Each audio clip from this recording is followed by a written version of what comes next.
For the past 27 years, Naughty Dog has dominated the PlayStation and dominated gaming in general. After creating PlayStation's first real mascot in Crash Bandicoot, they have taken great risks in an effort to continually level up their games, and they have constantly reinvented themselves. From the immensely fun Jak and Daxter series to the cinematic blockbuster Uncharted games to the realism and poetry of The Last of Us. Each of these were risks that ultimately paid off, and so it's no surprise that Naughty Dog is seen as PlayStation's crown jewel. But things have been changing at the studio, and with this recent news, it's clear Naughty Dog is going to be entering into a brand new era, one that will either solidify their place at the pinnacle of the video game industry or will begin their decline, marking them as a once great studio. Dr. Pooplove here, and today I want to talk about the uncertain future of Naughty Dog as they undergo a lot of changes. And I'll be real with you all, some of this is pretty concerning to me, and I am a bit worried. But stick around until the end because, as always, there is still tremendous hope. Let's get into it. And where we should start is with the most recent news, and that is that Evan Wells, longtime president at Naughty Dog, is stepping down and retiring at the end of this year. After working on the epic Gex series, which, by the way, I'm excited to see that making a return, Wells joined Naughty Dog as employee number 14 in 1998, all the way back in the Crash Bandicoot days. And Evan rose pretty quickly to the rank of co-president in 2004, and he has led the studio as they have transitioned from the Jak series to the Uncharted series and to The Last of Us. And that leadership has made Naughty Dog the behemoth that they are today, with 400 employees in their kennel right now and sitting at the top as one of Sony's most important studios and as an industry leader that has consistently raised the bar. That is one epic run, and I'm sure that with his departure, his talents will be greatly missed. And so, now that he's leaving, the role of president will be passing over to his co-president, who is, of course, Neil Druckmann, who will become the sole president of Naughty Dog. And now, of course, some may be seeing this as Neil taking full control of the studio and taking all the power for himself. But from what I see, I don't think this is going to be the case. Now, sure, Neil is going to be the head honcho, but as part of this announcement, there has been some additional shifts to the leadership team. And so what's actually happening is Naughty Dog is elevating a bunch of people around Neil to these head positions and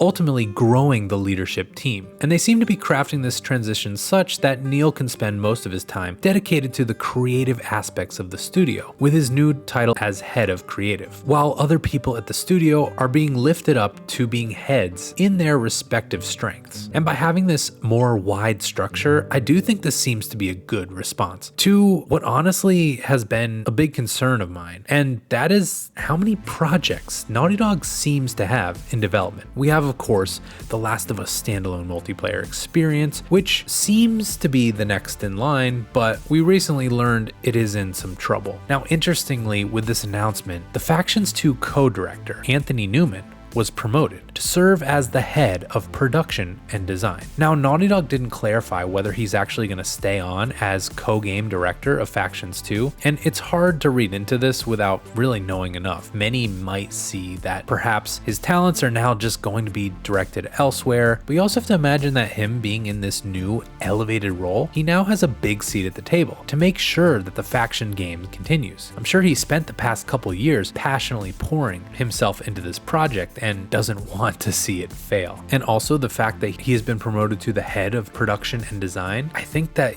yes, Naughty Dog is probably pretty impressed by the work that he has done on this Factions game, as they now trust his vision for all their games. But there are also other games in development at Naughty Dog, like The Last of Us Part 3, which we've learned recently about through a lot of leaks, and supposedly this is the game that Neil is specifically working on. We know that the story structure has been created, and we recently also heard word that motion capture is beginning this year. But Naughty Dog also has more in the works. Let's just say it, they have a new IP in the works. We know that they've mentioned that they have multiple games in development other than Factions, as they have mentioned in this latest post. And in some of their job postings, Naughty Dog mentions that they have been looking to expand their current bench of IPs. So that makes at least 3 games in development. But there also seem to be consulting on a new Uncharted game, which isn't being made primarily at Naughty Dog, it's being made at the Visual Arts Service Group, but they do seem to be having a role, and they probably need to have enough of a role so that they don't end up taking over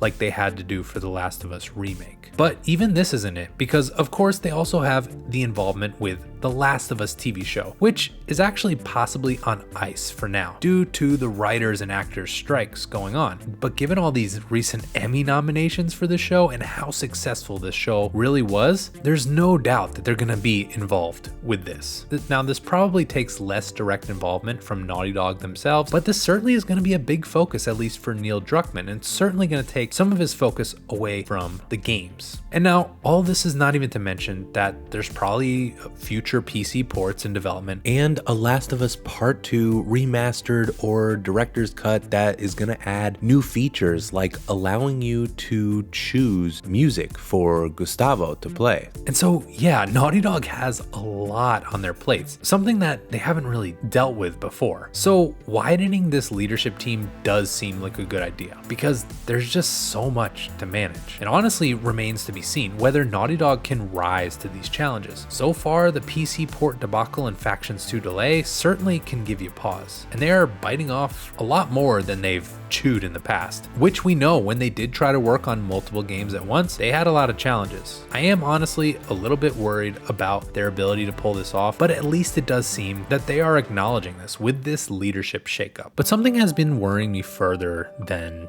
just this, and that is Sony, and in particular, their seemingly singular focus to increase revenue at all costs. Now, up until this point, it's been claimed that Sony doesn't really tell Naughty Dog what to do, but we found out through Jason Schreier that they have started asserting themselves, at least into Naughty Dog's multiplayer project, when they had Bungie vet Factions 2's live service chops, and ultimately that led to a delay to the game. And now all of this is part of some huge live service strategy at Sony, where they are pouring a ton of money into these investments in hopes of creating their own cash cow like Fortnite. But the pressure's been kind of ramped up as Sony now really needs to replace their reliance on Call of Duty as it's on the verge of being acquired through the Microsoft purchase of Activision. Sony relies heavily on this game for revenue, and so no doubt there's a lot of pressure being put on these live service games to try to be a Call of Duty replacement. And I do worry that Factions 2 is kind of in the crosshairs on this one and is going to be getting some kind of crazy amount of unfair pressure to be this huge cash cow for Sony. And I worry that they're going to be a little bit more intrusive on the development of this project. And on the flip side, as Sony continues to spend more and more on their live service initiatives, there may be less focus and less budget for their single player ones. And so they may be less willing to support some of those more risky ventures in favor of sequels and remakes. While The Last of Us Part 1 remake was great, it did seem a bit early to have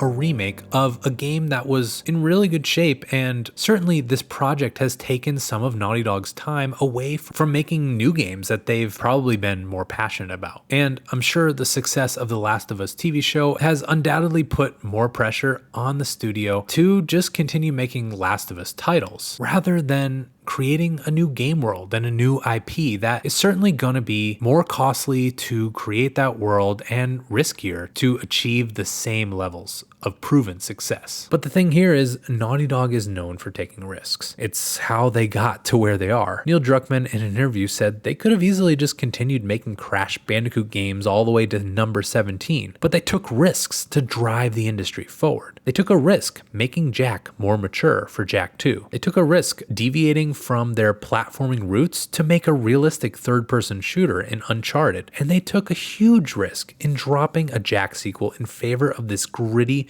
survival game without a jump button that had a real chance to flop, a little game called The Last of Us. Naughty Dog needs to be able to continue to take those risks. Certainly they have been trying to take some of those risks with their Factions title, and so my hope is that Sony respects Naughty Dog's artistic vision. It's certainly a bit worrisome because we are entering into kind of a new era of unknown for both Naughty Dog, who hasn't really revealed a whole lot of what they're doing, and Sony, who also hasn't revealed that much. Of course, that does leave one in the dark and wondering whether there will be good to come out of it. But at the end of the day, I am still hopeful. For one, let us not forget, this is freaking Naughty Dog. If anyone can rise to all these challenges, they can. And look, some of these first couple bruises at the beginning, like this PC debacle and the factions delay, could actually end up being good things. It could serve as a wake-up call to the studio to get back on course. I recently saw this PlayStation documentary about Naughty Dog's history, and when Uncharted: Drake's Fortune had a pretty rocky development cycle and ultimately after release didn't take the world by storm, Naughty Dog dug in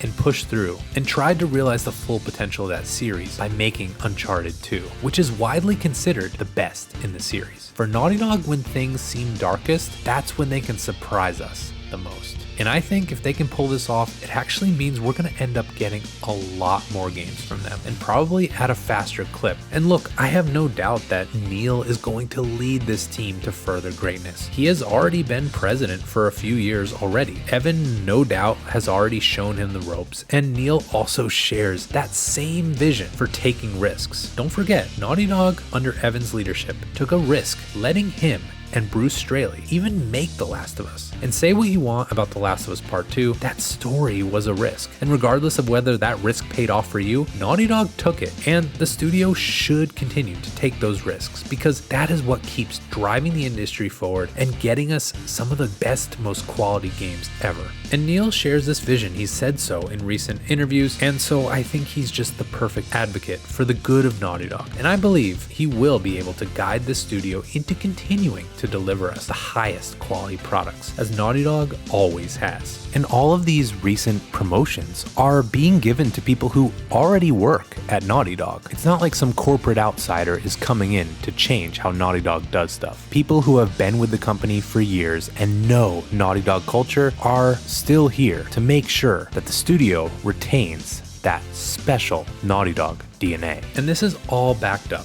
in Evan's parting words, where he says, "I couldn't be more excited about our current projects, and not getting to see those games to completion is going to be hard, but we've never had a stronger team in place to ensure that we will deliver them in a way that will set industry standards and exceed all expectations."